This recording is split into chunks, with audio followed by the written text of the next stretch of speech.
Well, this is very exciting. This was one of the greatest moments in the history of U.S. sports. I wouldn't say maybe for other countries they weren't so thrilled, but for U.S. sports. And we have a very exciting team of champions standing behind me.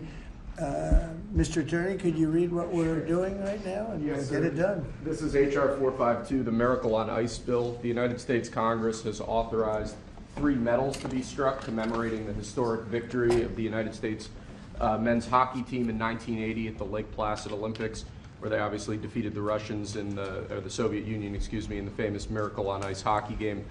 This will serve as a fitting commemoration of that incredible achievement and will hopefully be a lasting memorial of that achievement going forward, sir. This was an amazing event.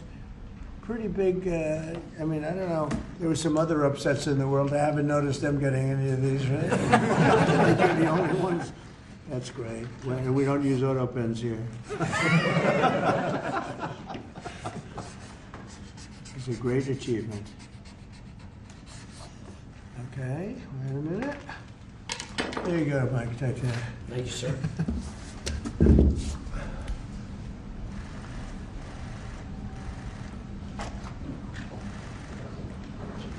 So great, right?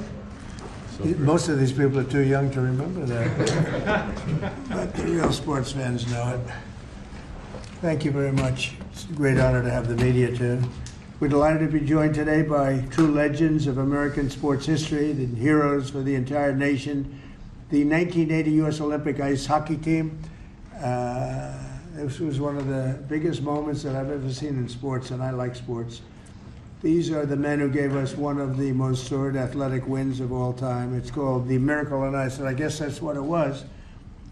We're with us today by players like Jim Gregg, Steve Janicek, Bill Baker, Dave Christian, Ken Morrow, Jack O'Callahan, Mike Ramsey, Neil Bratt, Mike Urizioni, Rob McClanahan, Buzz Schneider, Dave Silk, Phil Bercoda, and numerous others. And what I'd love to do, you know, when you have all of these media people, it's a nice, slow afternoon. Nothing's too slow around here. I think we just did a very good job with Thailand and Cambodia. We had them stopped, and I've been saying I stopped 8 wars, but they started shooting at each other 2 days ago. Was it good? And we got it, I think, straightened out today. So Thailand and Cambodia is in good shape. So we get a lot done. 8 wars, nobody's ever stopped 8 wars. We have 1 more to go. The easiest one, I thought, would be a country that you're somewhat familiar with, Russia and Ukraine.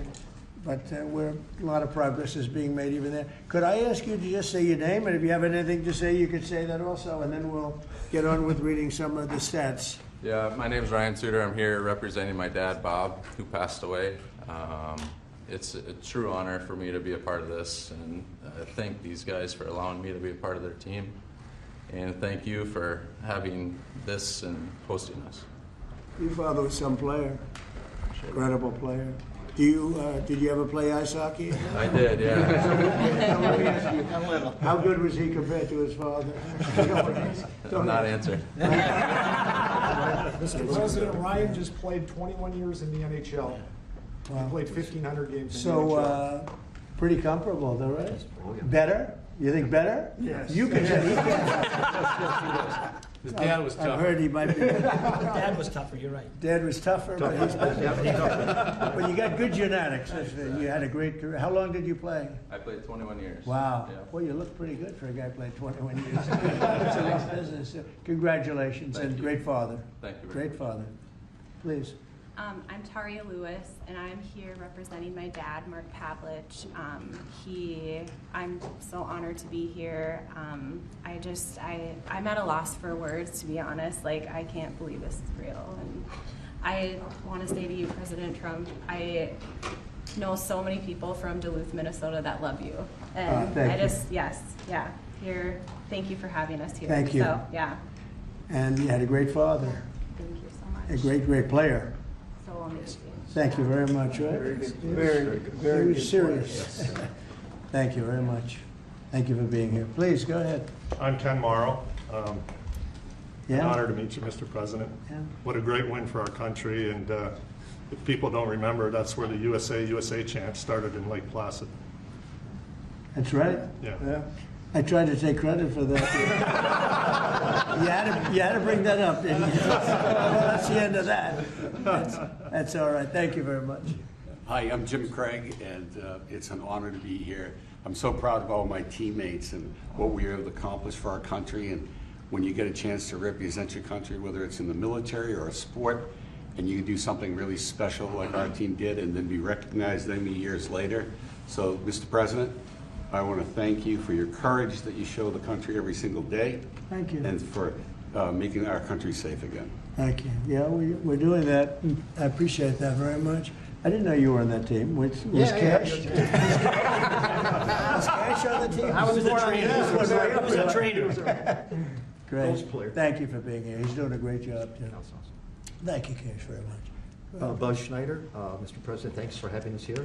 Thanks Congressman Stauffer for writing legislation with the least spot, and Tom Emmer. It's a privilege to be here, and we accomplished a wonderful thing, and I will say that I got 19 beautiful people I did it with. It was awesome. All That's good, true. solid people. Thank you. Thanks true. again. They are. So you have to be solid. Right? Thank you. Please. Hi, I'm Neil Braun from Minnesota. Thank you, Mr. Trump. It's an honor. You're celebrating us, and I can't believe I'm even here.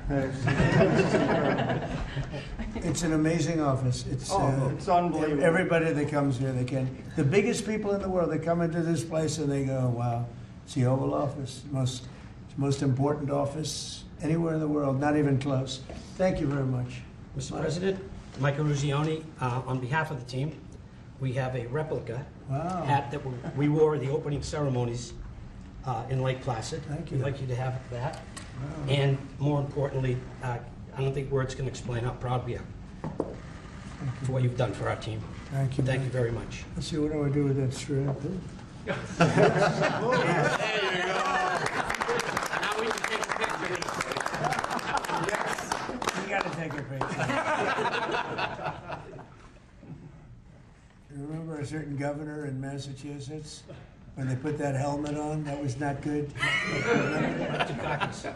Michael Dukakis. Yep. They put that helmet on, that was the end of his political career. Okay, yeah, that's good. But the honor that you bestowed upon our team is something that's incredible. Thank you very much. Thank you. Well, I feel it. Thank you. Mr. President, hello, I'm Jack O'Callahan from Charlestown, Jack. Mass. Thanks. And grew up on the battlefield of where the Battle of Bunker Hill was fought. And that's where it all started. And thank you so much for having us here. We're a bunch of proud Americans, and we're thrilled to be in your presence, sir. Thank you very much. I'm thrilled to be with you guys. Winners, champions. Mr. President, my name is Dave Silk, and like Jack said, I'm a proud American. Thank you for having us here, and thank you to all that put this on for us. Well, Thank you. I'm honored to be here. Thank you, fellas. It's really nice. Thank you. Mr. President, Bill Baker. I'm from Minnesota. I know that right now that doesn't ring very well. Hopefully we can get that turned around. Do we have Somalians in the, any Somalians on the team? I don't think so. Ilyan Omar. The pride we felt in 1980 was incredible, and we are starting to feel that again thanks to your leadership. Thank you very much. Well, you know, Minnesota's a great place, and this is a great leader right here from Sure is. Minnesota. He loves it. Not happy with what's going on up there, and I think you'll take care of that situation. We're all with you. With your help, thank you. No, you have my help. What's happening up there is a disgrace. It's a disgrace. Billions of dollars have been stolen. Billions sent back to Somalia. And Tom can solve that problem better than anybody. And you have the go-ahead, right? Yes, sir. Thank you very much. Thank you. What do you think of this team? This is the team that set the whole tone for this country back in 1980. It was the beginning of the great comeback, which, by the way, Donald J. Trump was the next beginning of the great comeback. So it's perfect that it's both you and this great team from 1980. Thank you, Tom. You're doing a fantastic job. Really a great leader. We appreciate it, friend. And Jackie is a great spouse. Remember, that's her favorite. That's right. That's true. That's what I heard. Yeah. And Elise, everybody knows Elise. She's doing phenomenally well. A really tremendous congresswoman, and she's running for a little position called governor of New York, and she's got a hell of a shot at it. That's all I can see. I see polls that look very good. and we could use you in New York. She's got a little competition and with a very good Republican, but she's a great Republican. So we'll see what happens, but at least it's respected by everybody, and we appreciate it. Thank you so much, Mr. President. As the representative for Lake Placid, this is so meaningful to my constituents, and we are home of the Miracle on Ice, and it's wonderful to be here with these teammates who just stood so proudly for Team USA. Thank you. Thank you, Elise. Thank you. Please. My name is Dan Brooks. I'm the son of Coach Herb Brooks. It's an honor to be here, Mr. President. My dad, he believed in the American hockey player. He believed in his country. He loved this team. He loved his country.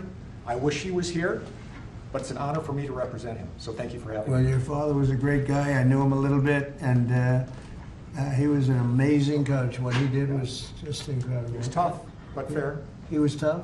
Was he tough on you? Yeah. I lived with him for 20 years. But good. I was saying, my father was tough too. My father was tough, but good. Yeah. All right? They were good people. Thank you very much. It was an honor to be his son. Thank you very So much. thank you. Yep. He'd be very proud of you right now. Rob McClanahan from Minnesota. I'm just echoing everybody else's words. It's an honor to be here, and it's an honor to be a teammate of this great team.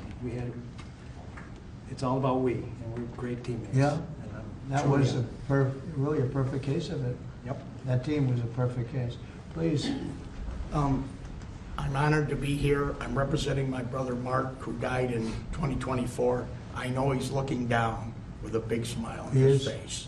Great player. Yeah, and I'm sure I am honored, and I know he would be too. Thank you. Thank you very much. Thank you. Mr. Trump, Dave Christian from Warwood, Minnesota, Hockey Town, USA. Is it still? Is it? It still is, but it's a privilege and an honor to be here with the greatest teammates anyone could have. Thank you very much. Great honor. Great job. Mr. President, Mike Ramsey, I'm also from Minnesota, and Minneapolis. It's not Hockey Town, Minnesota. It's an honor to be here with my teammates and you. This is awesome. Thank you. Great to have you. Thank you very much. Mr. President, Steve Janaszak, also from Minnesota, White Bear Lake, Minnesota. It's Right. not as big as it sounds. I backed up Jimmy Craig, and I want to thank all you guys for the job that you did. Pleasure to be a part of this team, and luckiest guy on this team. Yeah. Jimmy Craig was pretty good, right? I know goaltending, and he did an awesome job. Yeah. Pretty good. That's great. Thank you very much. Great honor. Thank you. Wow, I didn't know he had to talk. What do you think, Phil? I'm speechless, of course, but I'm Phil Burkota, originally from Duluth, Minnesota, and certainly, like all the other gentlemen here, we're having a wonderful, wonderful day, and just seeing the history of Washington, D.C., and you know, the invitation and the award is beyond what I could imagine. Well, it's an honor, and so many people from Minnesota. There's something. There's good hockey blood, huh? Oh yeah. No, so many people. A lot of the team. Congratulations. And Minnesota's going to be back, right? It better be back. Going to be back. Going to be back. You got a little bad governor up there, a couple of other little problems. But it's going to be back. And unbelievable people in Minnesota. 45 years ago, this tremendous group of collegiate players and amateurs faced overwhelming odds against the Soviet Union in Lake Placid Winter Olympics. They said it was the greatest team ever put together, the Soviet team. They weren't saying that about you, but you were damn good. And they were saying that team was unbeatable. The same month, the USSR's hockey team had crushed our squad. They did I guess an exhibition game of some kind, and it was not pretty, 10-3. And people were not even looking forward to this game, fellas, I hate to tell you. They liked it. That last 10 minutes were not fun. The Soviets had not lost an Olympic game since 1968, and they were coming off a 4 straight gold record, gold medals. In 64, they won the gold, 68, 72, and 76. Other than that, they weren't that good, right? They were great. And this was supposed to be the best team that they ever had. So it wasn't looking too sharp for our great champions behind me As one American sports writer put it at the time, the whole world expected the Soviets to win, quote, unless the ice melts. So that wasn't a very good statement. But then it began. Despite the long odds, the Team USA blazed through the group stage, meaning other countries went through them pretty easily, advancing to a long-awaited rematch against the USSR. 3 times we went down by a goal. For most of the game, they were down by a goal 3 times, and then remarkable players put America back on top where we always wanted to be. Buzz Schneider, he scored the opening goal and a slap shot from 50 feet. That's a big slap shot. That's a big. How the hell did that happen? Was there a goal? I thought they had a good goal. They did have a good goalie. The pass came across the ice. I caught him going the other way. It just happened, right? Miracle, they call it. A miracle. Thank you. That's a long one, right? That doesn't. How often does a 50-foot shot go in? Not too much, right? Huh? That one. Well, you have a little extra power. You're strong. You were a strong guy. That ball, that's something. That puck was hit. We have a puck here. Does this mean anything, or is this something you just gave me? I gave the FBI hockey pucks to the well, team. that's good. Well, that's nice. I'll put it here on top of a piece of gold. In the second period, Jim Craig withstood a barrage of shots on goal and kept the dream alive. That's the guy, right? And then after a goal from team captain Mike Eruzione, who's a fantastic guy, and I know him from outside of hockey. We played golf. We were in a golf team together, and we happened to win, right? We did, sir. We won. Yes, we did. I liked my partner very much. But he put us up 4-3 midway through the third. These fighters held on to the longest 10 minutes of their lives. They call it the longest, most horrendous, scariest 10 minutes. Is that true? Absolutely. Because you couldn't believe that you were there, right? And they're leading by 1, and they got 10 minutes, and just please. Anybody pray? Were you praying? Doing everything. I don't know. Did you have time to pray? I don't think you had a lot of time. You just had to go out and play. They're religious guys, but they didn't have a lot of time to pray. They were out on the ice. But to win one of the greatest comebacks in sports history really was amazing. The observers in the arena noted it was the first time in his life that he heard the chant USA, USA, USA, which I don't like hearing because I tell people that had to do with Trump in 2016, slightly after your big win, but no longer. That's the end of that, right? I can't use that one anymore. But I do remember them doing that exactly. For a long time they were doing that. This team united us and they inspired us. The United States was like brought to a level of sports that they've never seen. And they brought us Olympic glory that we celebrate to this day. Nobody thought it was possible. It really shows that, anything's possible. Nobody thought that one was possible. But I want to congratulate you all. And now I'd like to invite Mike to say a few words. And then Congressman Stauber, who introduced. And then we're going to speak from a couple of other people. And I have to tell you, our leader, I have to say that Emmer is a very special leader. And I want you to maybe wrap it up and say something on behalf of your great state in particular, the country, but your great state in particular, okay? Thanks. So let's go, Mike. Just again, Mr. President, to reiterate what we've all talked about, this is an absolute incredible honor. I've said this before, but when you put a USA jersey on, you're playing for your country, you're not playing for your state, your town, or your city. And what an honor it was for us to put that jersey on and accomplish what we accomplished. I've always said the gold medal is something that's incredible, but this is the frosting on the cake. To receive an award like this, an honor like this, maybe this is it, guys. I don't think there's anything else we can get. There's nothing else. This is just incredible. There's nothing else. No, this is it, and thank you for making this happen. Great, thank you, Mike. Thank you. Pete? Yeah, right. Mr. President, thank you for signing this piece of legislation.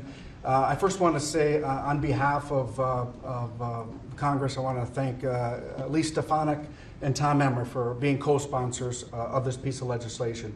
I also want to thank my staff. Ali Esau in my office did a tremendous job getting this to be able to pass the House and the Senate. I want to thank my staff. And Mr. President, it was 45 years ago, Friday, February 22nd, 1980, that the game of hockey changed. It was a 5 p.m. game. It was tape delayed. Those of us that were hockey players back then, this was a game changer. We couldn't find that USA jersey anywhere. It was sold out wherever it was. And so I'm very proud to have led this, and I would be remiss if I didn't introduce my younger brother Rob, who was he was a gold medal coach for the 2018 Women's Olympic gold medal team in Pyeongchang, and Robbie's right over there. Hi, Rob. Nice seeing you. So, Mr. President, I will just say that I'm in awe of these hockey heroes, and as we move forward, they changed the game of hockey. It was a powerful, dominant performance that this country needed. They beat the powerhouse Soviets, and as you know, you're continuing to do that today, and this was a great start of it. And for me, I'm very just privileged and proud to stand with these Olympic heroes that literally changed a nation and gave us the strength that we needed at the time our nation needed it. And to know these men here, they're humble, the humility is through the roof. And I just want to thank you for signing this. This means a lot to me personally, but it means more to the team. When I talked to him this afternoon, this was as Mike just said, it's the cherry on top of what they did for this country. And thank you for signing it, and I appreciate it. Well, we love it, and he was a really great hockey player too. So let me ask you a question: was your brother in this category of hockey player, or slightly less? You want to answer that? See, he was smart. He was better than he was better than me. Robbie was a goaltender in the National Hockey League as well. So wow, that's pretty good. He was Boy, much better than me. That's a lot of good genetics in this whole thing. But you were a hell of a player too. Thank you, Mr. very much. President. Thank you, Pete. So, We're gonna, one more, Well- Mr. President, we would like to do one more thing. oh, sure. Take a photo with our hats off. Yes. Okay, let's go. Fix my hair. That's from Minnesota, we used to wear hats. Okay, Straighten it out. take a good one. You have Dan? Let's go, Dan. Get with it. Get with it, Dan. Oh, there we go. One will actually hang. Good photography. You got a little off guard. Could we move the lights up a little bit, please? Can we not move them just a little bit tight? It's a good photo. Good idea. A little bit more? Yes, I feel. One, two, three. And one more.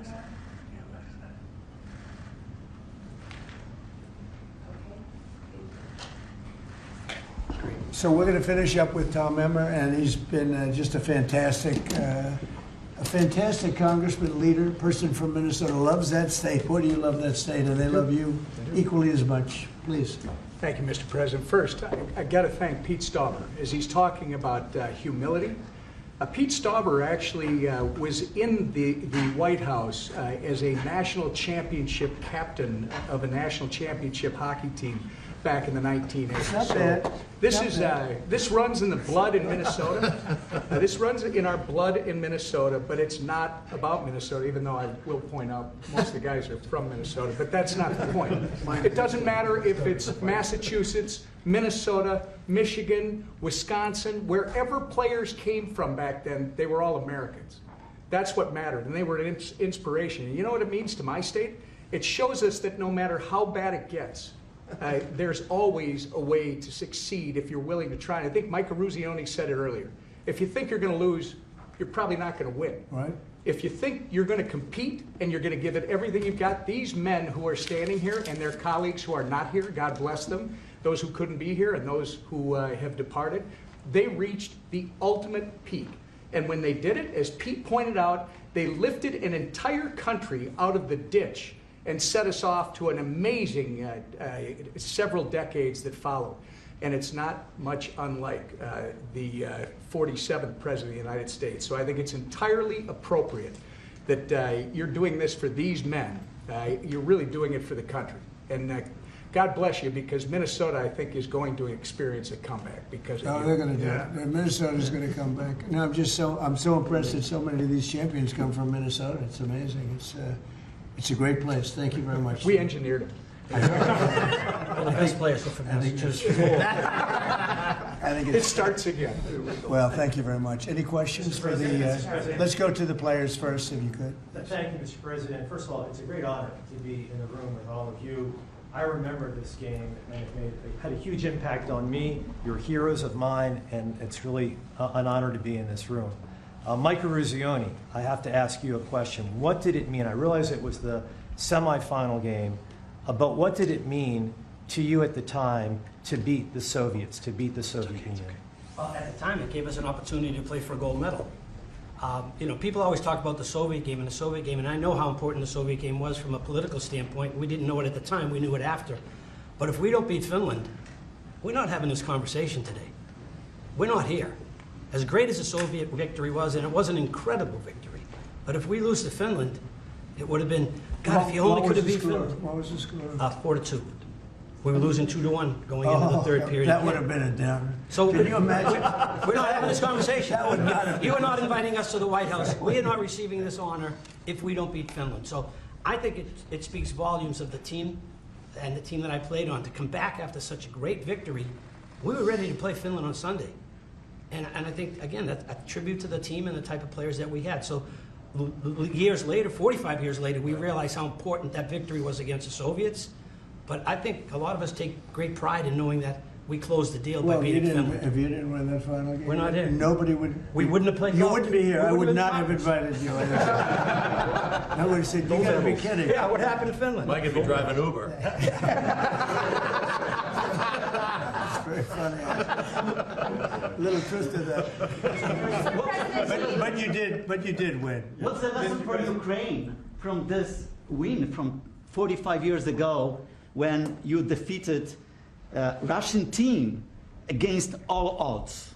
Well, it's a very similar situation, isn't it? Let's see what happens. We're working on seeing if we can make a deal right now. We're gonna see. We'll soon know, I guess. We're gonna see a lot of death. Last month, fellas, 25,000 soldiers were killed in Ukraine and Russia. 25,000. Can you imagine that? It's ridiculous. Maybe we should send our team Mr. over. President, if I could, you guys were a team of amateurs. What do you think about the NIL, the deals that are being made with players, and they're hopping around schools? What do you think about it? I'll get your thoughts on that. My thoughts are, I don't like it. I don't like the nil. I don't like the portal. But that's the state of college sports today, and we have no control over that. I don't like it, and a lot of people that I've spoke to don't like it either. But we have no say in it. Well, I think we maybe do have a say. I think that it's a disaster for college sports. I think it's a disaster for the Olympics because, you know, we're losing a lot of teams. The colleges are cutting a lot of they would call them sort of the lesser sports, and they're losing them like at numbers nobody can believe. And they were really training grounds, beautiful training grounds, hard-working, wonderful young people. They were training grounds for the Olympics. And a lot of these sports that were training so well would win gold medals because of it. Those sports don't exist because they're putting all their money into football. And, by the way, they're putting too much money into football because colleges don't make, even the most successful universities don't make that much money. And you can't pay a quarterback $14 million to come out of high school. They don't even know he's going to be a very good player. I mean, they've tried a couple of times. $14 and $12 million. And a couple of deals like that, and the most successful colleges are losing money.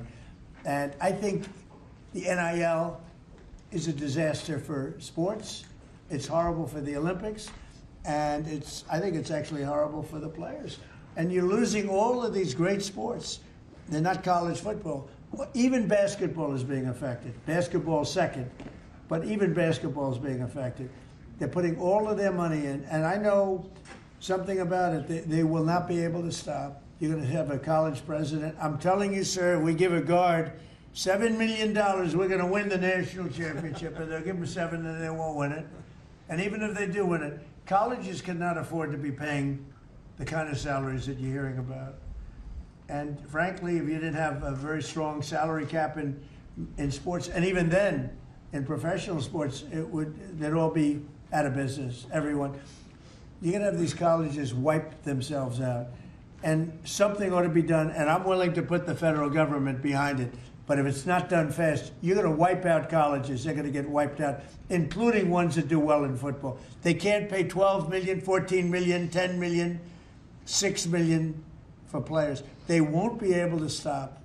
There'll always be that one player. If they only have that player, they're going to win the national championship.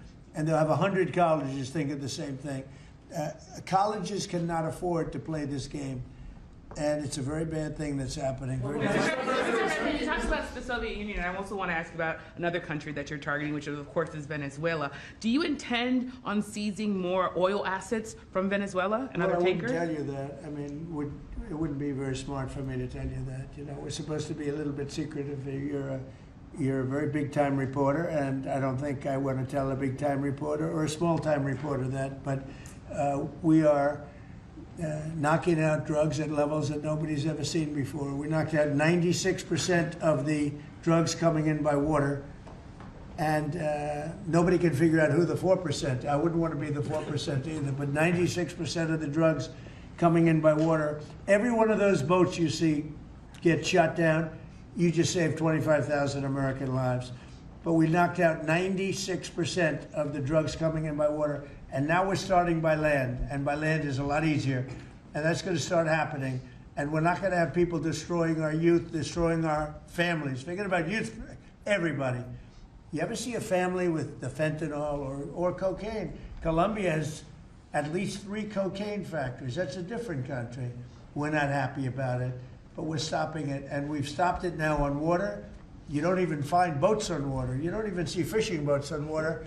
You want to go fishing in that area? Does anybody want to go fishing in that area? I don't think so. So I just want to say this. We have now a strong border. A year and a half ago, we had millions of people pouring through. Now we have nobody coming in through our border.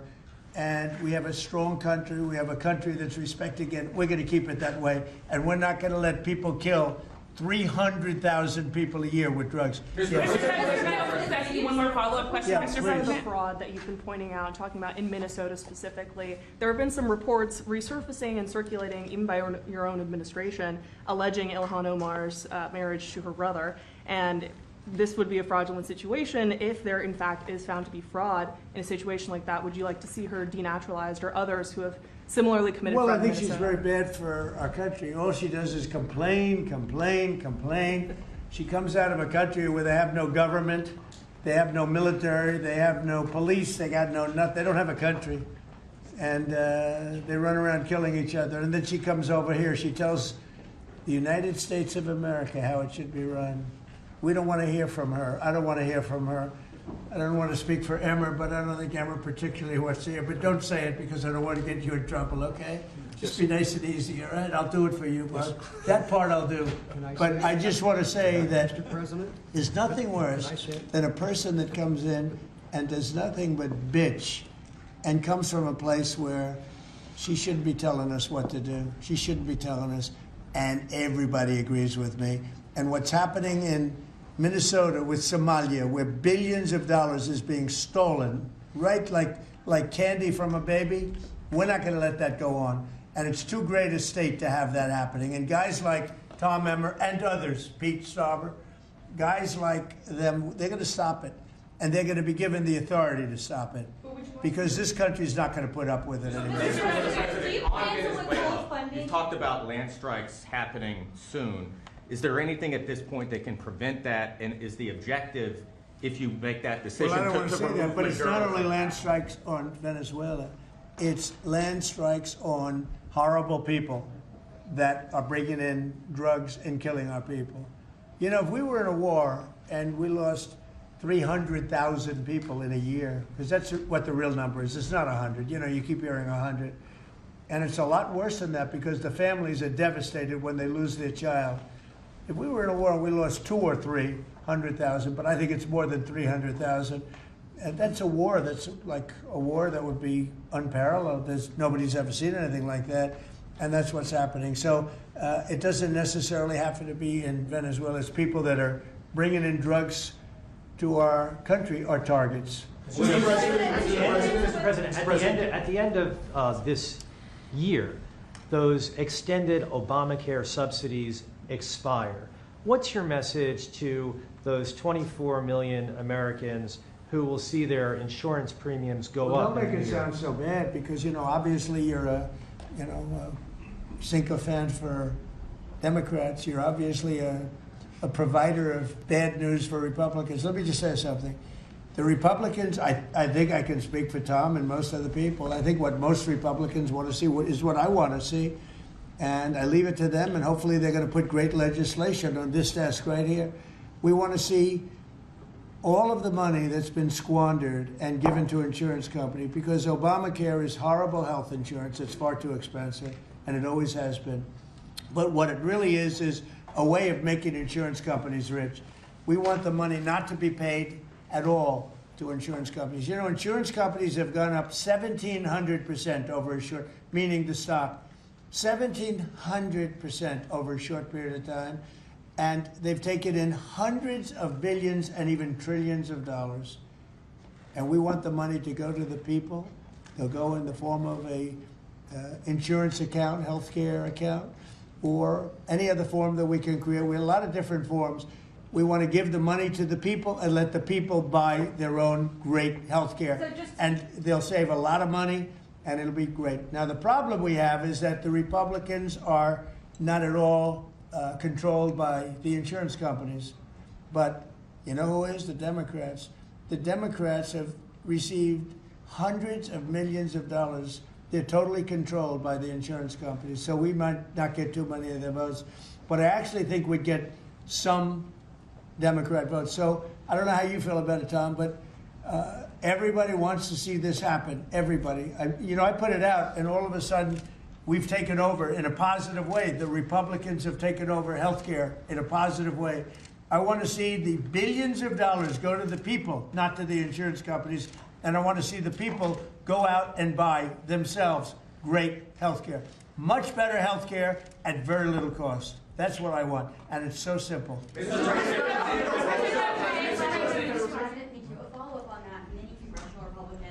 They won't vote for an Obamacare extension deal if it includes funding for abortion. Would you assure those Republicans that you will not propose? Well, we're going to look into it. We're going to look into a lot of things. That's one of many factors. But what we do want to see is we want to see the money go to the people, not to the insurance companies. No, wait. You have to be nice and easy. Nice and easy. She's very aggressive. Okay, please. Thanks, Mr. President. Can you tell us how this free economic zone would work in the Donbass in land that the Russians took by force? Well, I don't want to do that now. It's a very complex situation, but it would work, and a lot of people want to see it work. And all I want to do is I want to stop the death of 25,000 people a month. Go ahead. Thank you, Mr. President. There were new Epstein photos released today showing you and also Bill Clinton, Steve Bannon. What were your reaction to those new photos that were released Well, today? I haven't seen it, but I mean, everybody knew this man. He was all over Palm Beach. He has photos with everybody. I mean, almost, there are hundreds and hundreds of people that have photos with him. So that's no big deal. I know nothing about it. How big a role do you want to personally play in the decision by the Fed on interest rates? Well, I've made a lot of money. I've been very successful, and I think my role should be at least that of a recommending. They don't have to follow what I say, but we're going to be choosing a new Fed person in the pretty near future. But they went out, they went out with 71 different people, all economists and Trump. I was 71. And of the 71 people, I got it right, and one other person, I think from the Wharton School of Finance, my alma mater, got it right. There were two people that got it right out of 7, but I was one of them. So I think I certainly should have a role in talking to whoever the head of the Fed is, or the Fed. I don't think, in the old days that used to happen. Nowadays it's sort of, they think it shouldn't happen. But I've done great. I've made a lot of money. I've been very successful. I think my voice should be heard. But I'm not going to make the decision based on that. I'll be making a decision over the next few weeks. Thank you all very much.